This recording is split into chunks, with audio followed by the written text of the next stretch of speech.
So welcome to today's presentation on the team perspective on judging. Our presenter today is Skip Gridley, and he is First LEGO League's Global Judge Advisor. Skip is an aerospace engineer with the United States Air Force Research Laboratory, and he's worked there since 1989 as an engine integration researcher, program manager, and team leader, helping develop technology for future advanced aircraft systems. In 2002, he volunteered for his first event, a regional First LEGO League qualifying tournament in Cincinnati, as a pit guard, and he's been hooked ever since. He was the Ohio FLL State Judge Advisor from 2005 to 2012 and continues to volunteer, usually as judge or judge advisor, at qualifying and state tournaments. In 2008, he was asked to be the FLL Global Judge Advisor to develop judging processes and training, as well as serve as the Judge Advisor for FLL at the World Festival every year. Since 2012, he has coached an FTC team and helped to grow FIRST programs in Springboro, Ohio, from 25 First LEGO League and Junior First LEGO League participants to over 100 kids on FLL, Junior FLL, and FTC teams. He's been an FRC judge since 2002 at the Buckeye Regional and the judge advisor at the FRC Queen City Regional since 2012. And in total, he's participated in well over 100 FIRST tournaments as a volunteer judge or coach. He's also been to 2 as a fanboy spectator for his son's First LEGO League team. In 2013, he received the President's Call to Service Award for volunteering over 4,000 hours lifetime at various FIRST activities. So I'm going to go ahead and turn everything over to Skip. Skip, can you get us started by telling the folks a little bit about judging? Great, absolutely. I can give a few, I guess, tips and a quick overview before we start getting into the questions. The first thing to know about judging is, I guess, all centers around preparation, and that's making sure that your team has practiced things like their project presentation and their robot design presentation. Also, you might want to make sure that your team does some teamwork and team building activities throughout the season, understands core values, etc., what they are, and like I said, make sure that you practice with your team before an event. And another great way to prepare for an event is to make sure that you know what your schedule is, where you're supposed to be, what time you're supposed to be there, know what to expect from your event, from the venue.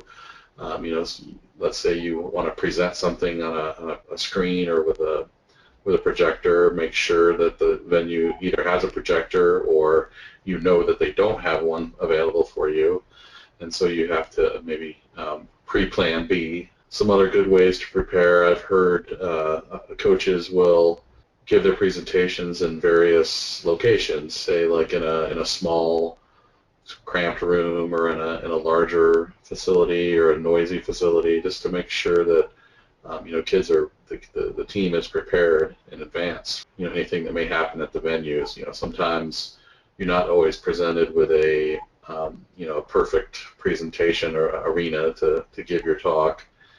You may need to practice speaking louder and more clearly. There may be size and limitations or space limitations. There may also, like I said, you may be expecting a projector or power, and when you get to the facility, it's not there. So either practice and avoid all those sort of logistical issues, or make sure that you know beforehand what to expect when you arrive at a tournament. The other good piece of advice is to look over the rubrics as available on the website, at the firstlegoleague.org website. Those rubrics, in addition to sort of being a guide for what judges are expecting to see, they're what First LEGO League wants the kids to learn and take away from First LEGO League to begin with. So naturally, that's what we're looking for when we have the judging sessions. So review those rubrics, see what the expectations are for an accomplished team, or if you want to be exemplary, you can check those boxes too for what the expectations are. When it comes to things like awards, my suggestion is to, not sweat those, not worry about those. Certainly the time and effort you put in to achieving a lot will go well towards potentially earning those awards for you. But again, what we learn is more important than what we win. So we want to make sure that your teams have a good experience finding things out and exploring and being creative and innovative, and the awards will come appropriately. Know too that the most number of awards you can win at a tournament is one or two if the second one is a robot performance award based on the score on the robot game table. So going in with the expectation that you're going to clean up and take home a lot of trophies is not necessarily one that you should have. Going into an event with the idea that you're going to do your best and show off what an amazing team you have is the best approach. Is there a difference between the way rookie teams are judged versus experienced teams? That's a great question, because we get a lot of rookie teams especially that are worried that, how can they compete against existing teams, and the answer is, to that, I've seen rookie teams outperform, I guess, for lack of a better word, existing teams. The reality is we do not judge them separately. There may be regions and tournaments that give, for example, a Rising Star Award, Judges Award, for a team that maybe is a rookie team, and so there are still some areas of FLL where they're still maybe developing or still learning, but the judges can see that this team might be a superstar team in the future, and so they want to encourage them that way.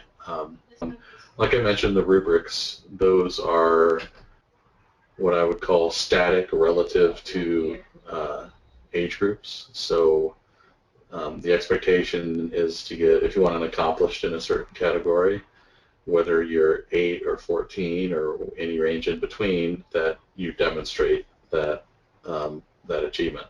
Now we do tell judges to recognize some of the younger kids, especially. This is more of an age-related question, but younger teams some of the terminology they may use may be different. They may not, perhaps use some of the same scientific or other terms that maybe older children or more experienced children have used.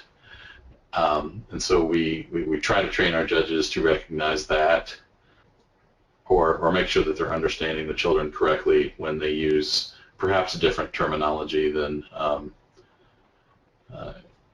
more accomplished or more seasoned veteran team might use.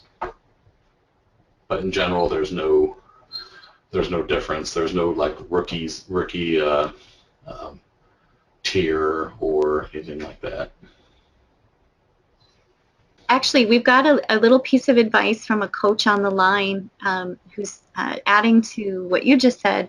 She recommends that rookie coaches try to visit an event by themselves and shadow a team so they can get a feel for the judging rooms. Coach Christine did this last year, and it really opened her eyes to what the competition was all about. She was able to go back to her team and explain it to them, what was going to happen the day of their event. Yeah, in general, that's a great bit of advice for anyone who's never attended a first event. Once you sort of go to one and see what happens, you get a much better understanding of the game or the event, both the game and just all the requirements that your team is going to have on that day, and you're going to realize how busy it is and how fun it is, and so yeah, I would definitely suggest that wherever possible is to check out an event. And we also tend to recommend that even if you don't feel ready, you take your team to an event. Anyway, nobody ever feels 100% ready. Part of the purpose of going to the events is just as much celebrating what they've done for the season. So don't be nervous. Completely agree with that. A lot of times we'll have, and we have examples of it where teams were scared to go to an event, and like the Ohio partner would like talk them into going, and then they were so thankful after going, just because they were able to see that maybe they weren't as far behind as they thought, or that they learned a lot from the other teams at the event, and they're just more supercharged to do it again next year. We have a question from one coach who's saying that today she and her team practiced their presentation and they were shocked at how quickly 5 minutes passes by. She said it feels like a really hard task to try to get in the problem, current solutions, and innovative solution all well covered and explained in 5 minutes. What creative ideas have you seen over the years of ways teams communicate all the research and understanding they have, but don't have a lot of time to communicate? Boy, that's an outstanding question. I agree that 5 minutes is a short period of time to get in all the information that we as judges are expecting to see.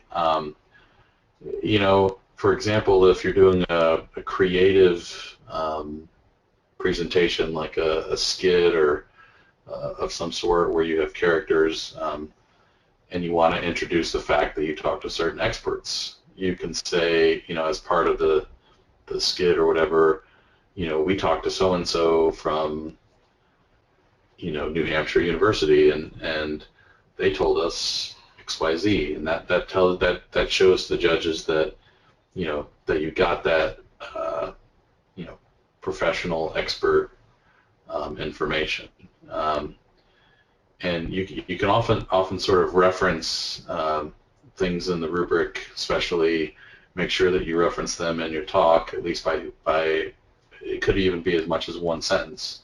One of the rubric things for project is to review existing solutions. So again, going back to a dramatic skit or whatever, one character may say, well, this seems like a big problem. Hasn't anyone looked at it before? And then, another character might say, yeah, they've looked at it. People have tried this and this and this, and so you can get those pieces of information in a shorter period of time. You really, I guess, what it comes down to is making time count in the presentation. Making sure that when you say something that it has something to say, if that makes sense. And then, if you do have those bits of information, you can also follow up in the question and answers. Hopefully, the judges will catch. They may catch the basic information and want to hear more, or you may have one-page summary of your project that references the presentation. Actually, one of our coaches said your earlier question and answer about the difference between judging for rookies and the judging for experienced teams. She wanted to help set expectations that if the team gets beginning or developing, that this is still good for rookies. Sure. I mean, our expectation is that's a perfect way to look at it, is setting expectations. We realize that all teams aren't going to have all, time to devote to FLL and get exempt in every category. And we sort of set as a goal that at the end of an FLL experience that a child or a team member get sort of accomplished in most areas. And so, the reality is most teams will not score exemplary. You'll hear about great teams, but remember that these great teams are the top, 1% or whatever it's a very top percentage that score in the exemplary sort of range. And so most teams, especially rookie teams, score, and again, I hesitate to use the term score because it's really just what they've achieved and what they've had time to learn and time to work on. And the way the rubrics are structured are not only used as a way to evaluate, but also for the judges to provide feedback to the teams so that they can, learn strength areas and areas for improvement for the next season. So we hope everyone comes back and takes a look at those rubrics and learns where they can improve. So we have a question from one coach who's curious if you have any examples of how to demonstrate that the team has processes, time management, how the teamwork is weighted in the core values portion of the judging. Well, there's 3 areas in core values that we're looking at. There's inspiration, which centers around team spirit and how much they get community involved and how much they are inspired by FLL. There's teamwork, which is sort of the time management and the effectiveness of how they work together as a team. And then there's grace with professionalism, which has to do with respect for others, respect for ideas, respect for themselves. In the teamwork portion, a lot of tournaments and regions will use a teamwork challenge to observe and find out more about teamwork. And there are a lot of things that judges will note during that teamwork activity about time management. Some other examples for ways for teams to demonstrate time management, if either that's not the format or just in general during the core values judging session, is if you keep any logs of how you use your time at a typical practice. Some teams will say, okay, we're going to spend a half an hour on the project, a half an hour on the robot, and a half an hour on core values, or they may have a method for dealing with those times when you get off track. Sometimes you just need to blow off steam anyway, and you might set aside 15 minutes of running around like crazy people during a practice. But it's any way that you can show that you are aware that time is important and you're using it well, and you're not underutilizing members of the team or wasting time, say. Is everything all considering of equal weight and value? Everything is weighted equally, so all 3 parts are equal.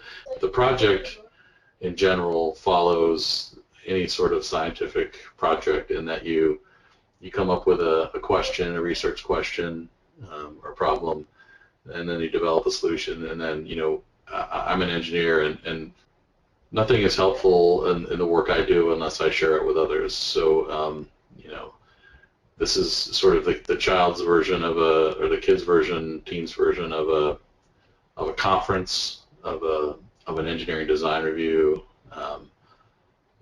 So it's their opportunity to share. So the presentation section is just as important as the other 2 sections, as well as the innovative solution part, and they each are all equally weighted. We have a coach who's asking, some teams have 4 or 5 kids and many parents involved, while others have 10 kids with just 2 coaches and little parent involvement. Is that difference recognized in the judging process, and if so, how? The short answer to that is it depends. Now, the most important thing for any coach or parent involvement is that it be, for lack of a better word, minimal, or appropriate, I guess is a better. If you look at the rubric under, teamwork, the teamwork section, there's a rubric item called Kids Do the Work. So that's an appropriate balance between team responsibility and coach guidance. And an accomplished team will have a good balance between team responsibility and coach guidance. The expectation is that the kids do the work. Judges have various methods, and a lot of times kids will come right out and tell us whether they did or didn't do the work. And judges have to find some reason to to think otherwise. So, but when we see it, we ask additional questions. We probe more to find out the difference between the kids doing the work and the parents being, say, over intervening. The more the parents are involved in terms of supporting their children in a positive manner, making sure that they get to practice, making cookies and stuff for the team, certainly the better. I don't mean not cookies because I realize that'll get kids excited and bouncing off the walls and require more downtime. But as long as the adults are not intervening too much, the judges are more able are able to tell when there's too much extra involvement from parents and adults. How important is cheering and handing out items at the competition? Some teams have siblings in mascot costumes and have done so for a long time, and as a new team, that's hard for us to do. If that's something that your team wants to do, great. If they don't have time or just aren't there yet, that's also fine. I've seen teams that are very low key, be world championship quality without a lot of, for lack of a better word, hoopla in terms of things like giveaways. The judges are, that does not really a factor. That does not factor into our decisions at all. It may be fun for the team to do, but in terms of having an impact on judging, I would say it has no effect. We have one coach who has a team that has a mix of ages from 9 to 11, and she's wondering, would this affect the judging at all? Would she be expecting any kind of age leniency? There's no, for lack of a better word, age leniency in terms of, like, we still expect any child in FLL to, we're not going to grade them differently if they're younger or older. And again, I hesitate to use the term grade. It's the rubric is really about evaluation and providing the team feedback. So, an accomplished level of, in research is independent of the age of the team and the kids on the team. We do have some allowance in terms of some of the terminology and expectations, but and I mentioned before, I've really seen younger teams do just as well as older teams. I don't think there's inherent differences in age. Some of the older kids may be more experienced and may understand things, some of the core values better, or just have had more time in FLL, but that's more of an experience thing than an age thing. So we have a coach who said that they've been integrating behavior students into the process, and unfortunately today's core values session ended in a bit of a fist fight. She was wondering if you could give any ideas on how to keep the kids on track during what could be a stressful time, such as judging. If there are children on your team who have, we'll say, behavioral issues or just any other challenges, we'll say, could be anything. It could be socioeconomic challenges or social challenges, and you feel that may affect judging or their perception by the judges, as well as it may things like stress, which usually bring out difficult times during those stressful situations. Let the tournament organizer know, or actually and not or and also talk with that child's parents to find out coping strategies. Maybe there are areas, lower stimulus areas, where the child or teen could hang out before they're judging. Any way to mitigate those sort of stressful situations that come with those challenges, in addition to letting the judges know, the organizers know, because a lot of times the judges won't know, they don't really know the story behind their team, and they may misinterpret things they see in a judging a session. It may not be necessarily the child's, for lack of a better word, fault. It may just be, they have a challenge that is exacerbated by the stress of the situation. Communication is really the key. Making sure always talk to your tournament organizers. Some events do have special rooms that are set aside as quiet areas that Skip alluded to. So if the team needs to gather themselves, and that's available, the only way you really know that is through communication to your tournament organizer. How do the judges rank the project solutions? For example, 6 teams at an event get an exemplary.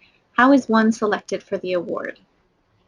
Well, all the judges in general will rank the teams that they see, mostly based on the rubric, but also if there's, for lack of a better word, a tie or very similar evaluations, then judges will have a discussion and say, this is what our team did, this is what our team presented, this is the research, this is their solution, this is how they shared it. The next set of judges will say, oh, here's what our top team did, and there's a deliberative process that rank orders the teams for awards. And then, sometimes, there may be a team that, let's say they're ranked first in robot design and first in research, and they can only win one trophy. So the robot design judges then have to have a discussion with the project judges to decide which is more appropriate for them to win. They may choose them for the robot design award, in which case we go down to the second ranked team for the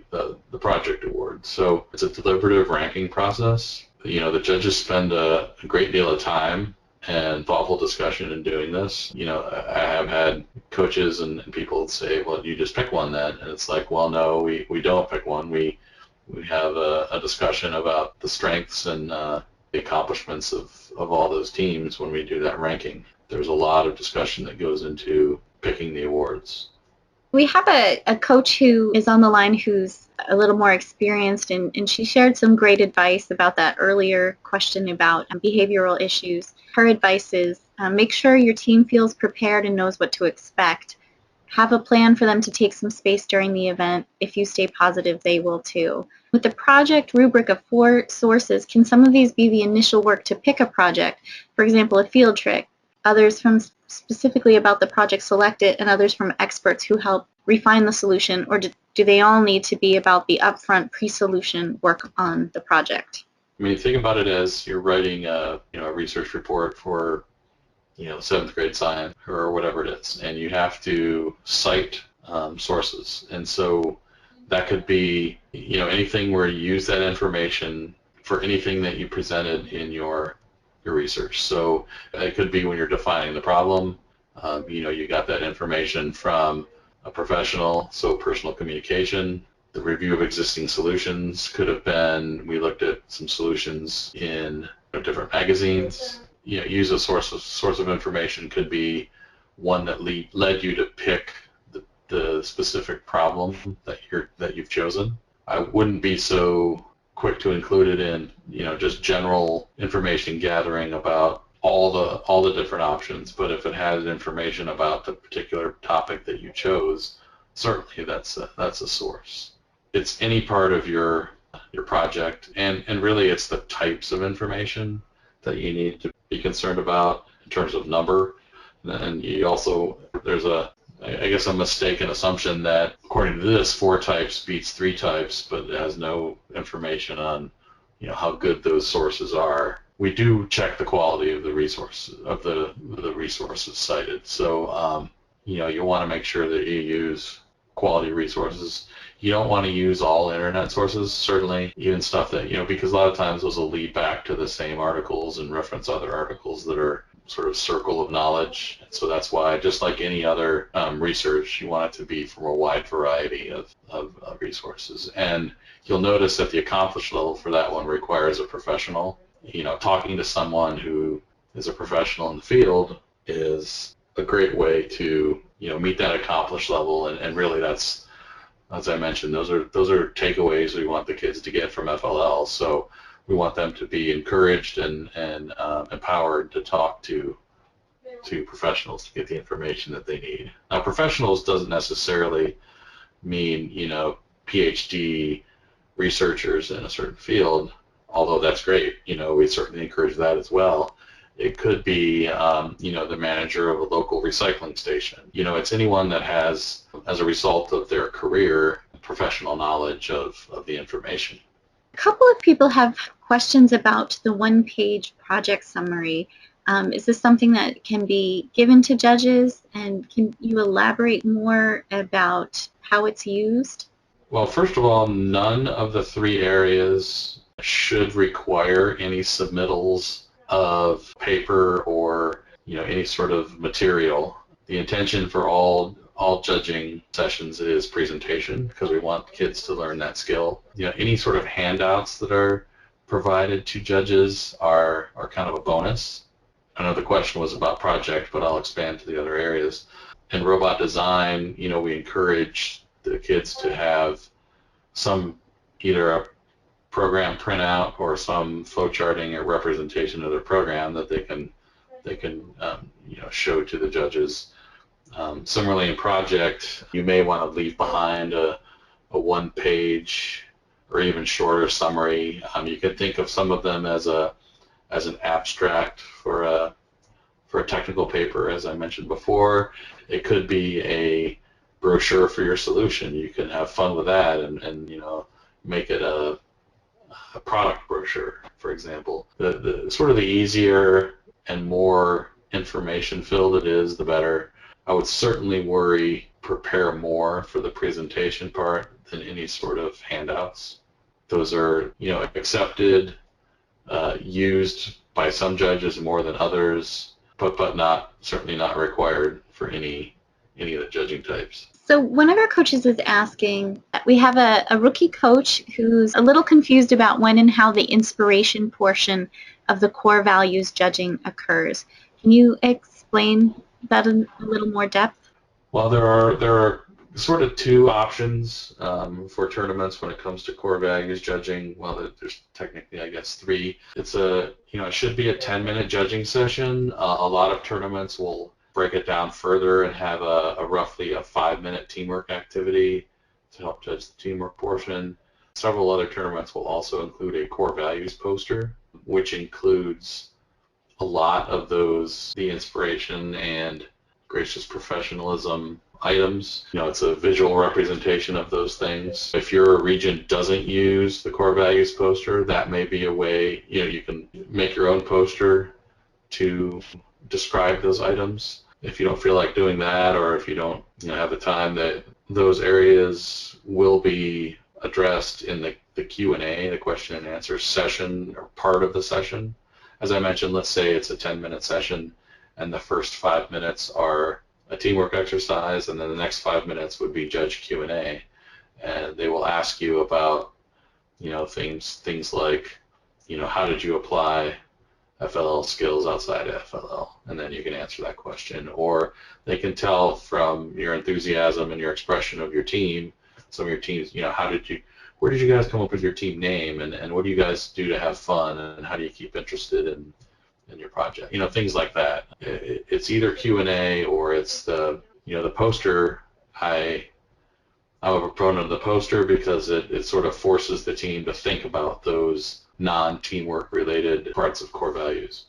A lot of research is from the web and can be from high-quality sources. Does the web count as a single resource, or can high-quality information from different sources count separately? When it comes to the sources of information on the project, think of it as, and this may be an overly technical way, but if it's a different type of citation using typical citation types, then it's a different source. So like a magazine is a source, a book is a source, a different type of source. A website is a different type of source. A website could reference a technical paper, and therefore it's a technical paper source. A website could mention a magazine, a website could mention a book. If it's just purely on websites, then that's just one type. But websites often are online versions of other things, in which case they're different types. Again, I can't stress enough that professional part of it, that gets you one for sure. One plus a website is automatically two. You're one more type of source away from accomplished.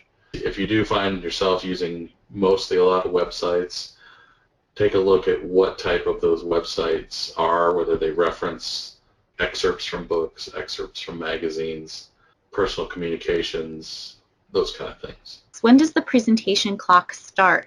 If a team enters with some type of spirit display, like a song or a cheer, does this count as the presentation clock beginning, or does it begin after a judge directs the team to begin their presentation? You should assume that the clock starts when you enter the room.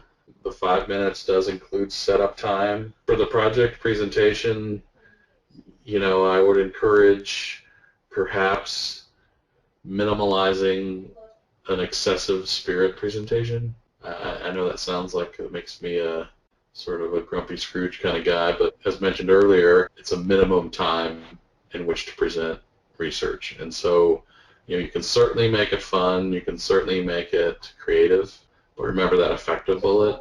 Now, really, if you go longer than 5 minutes, all you're doing is eating into your own time anyway for questions and answers, and slightly downgrading your effectiveness, because the effectiveness is based on getting it all done in 5 minutes. That's what we're looking for, is an effective presentation that shows everything in 5 minutes. Most tournaments will not cut you off. They don't have a timer or a hook or an air horn or anything crazy like that. It's, they may tell you to hurry up and wrap it up, or like I said, they may just let you continue and factor that into the evaluation. But it seems like an eternity when you're walking into a room, but you should have hopefully practiced it enough that you can get the sort of setup part down to 15-ish seconds. It'll certainly seem longer, but hopefully it's actually not too bad. Are parents and coaches allowed in the judging sessions to watch? That's a perfect example of a question for your tournament organizer, and that's completely dependent on the tournament. Some will allow it and some won't. So coming back to the source question of earlier, we have a coach who's asking, if we use books, websites, and 3+ professional interviews and field trips, would that still only count as 3 types? She's just looking for some more clarification. Yeah, that would be 3 types. It'd be a book, it'd be a website, and it'd be professionals. If a website was a reference to magazine, then that might be, that would be that 4th. Skip, do you have any final words of advice for the coaches? Make sure you practice. Make sure you talk to your tournament organizers to know what the expectations are. If you have any additional questions, feel free to contact us at flljudge@usfirst.org with any questions. As a coach myself, practice is a key.